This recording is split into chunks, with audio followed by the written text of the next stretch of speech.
Well, tonight's show surprisingly started with the steel cage match. It was all set up for Wardlow and Shawn Spears to kick off the program.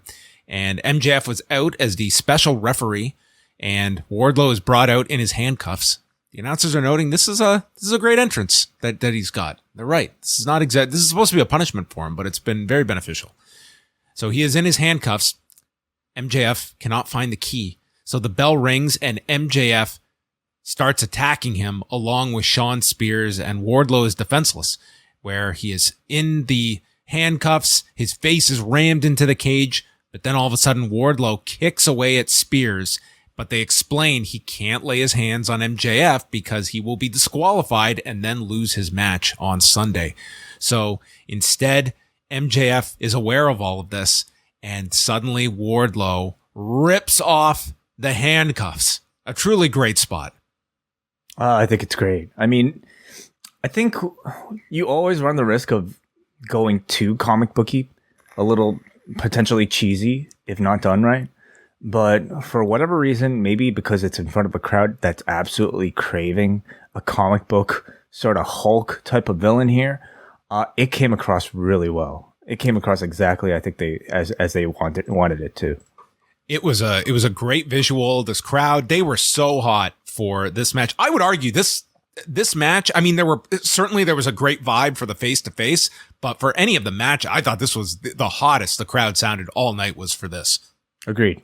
Yeah. So he is broken out of it, and he hits a Senton Atomico on Spears, but MJF will not count 3.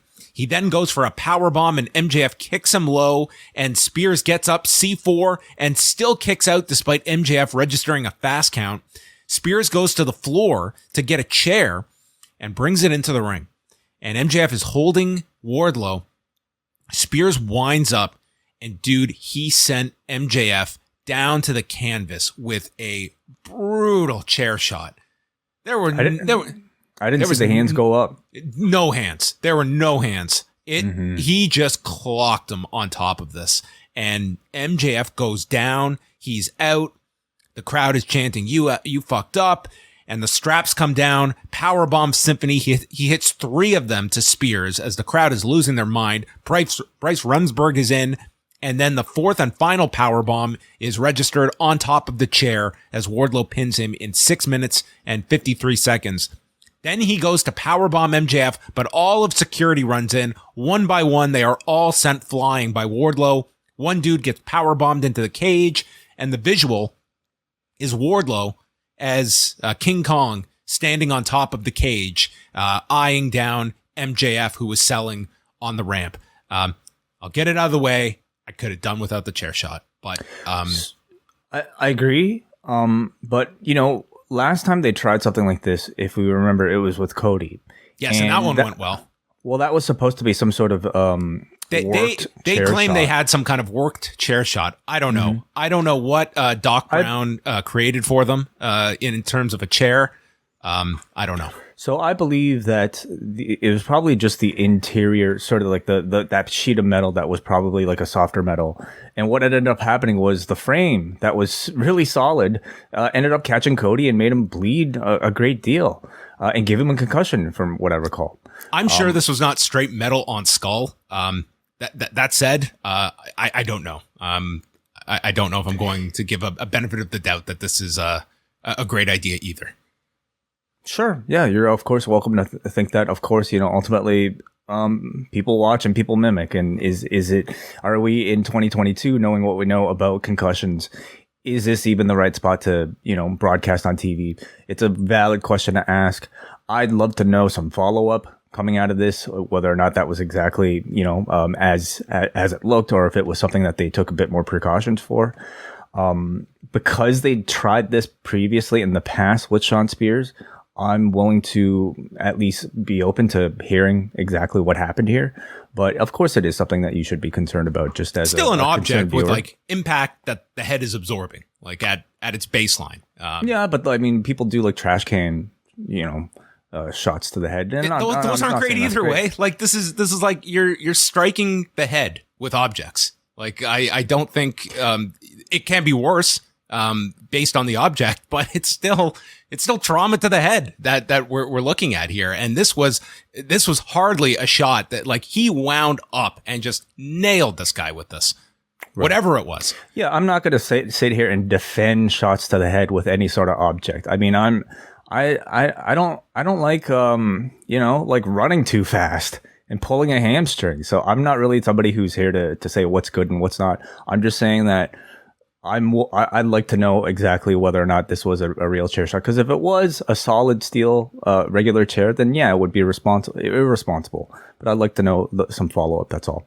All that said, I thought this was an excellent segment. This got over huge. This was, to me, I would say this even above the face-to-face. I thought this was the most effective thing on the entire show. This crowd was amped for this the entire way, and this has been a terrific build for this match on Sunday. Yeah, I mean, the result itself of this match, I mean, was probably the most predictable result of this entire show.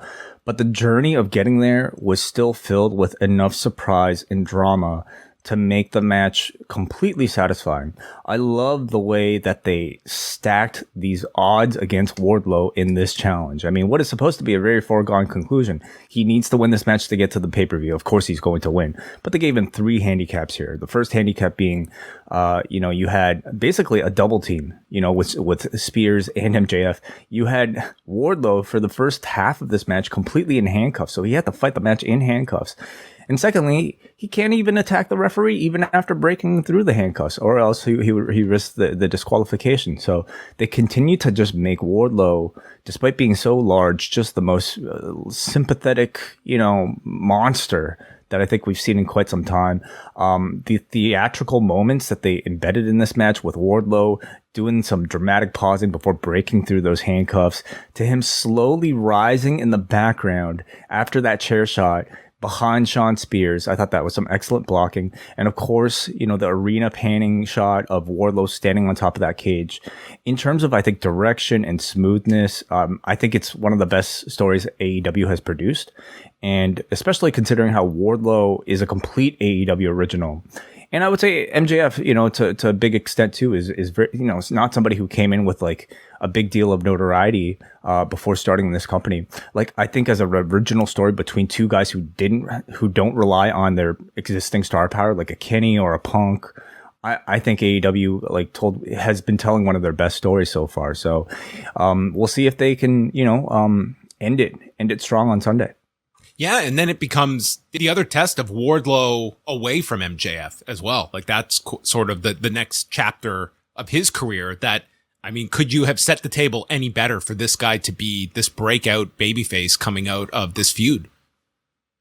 I mean, judging by these reactions, man, like they're definitely on their way, if not already there.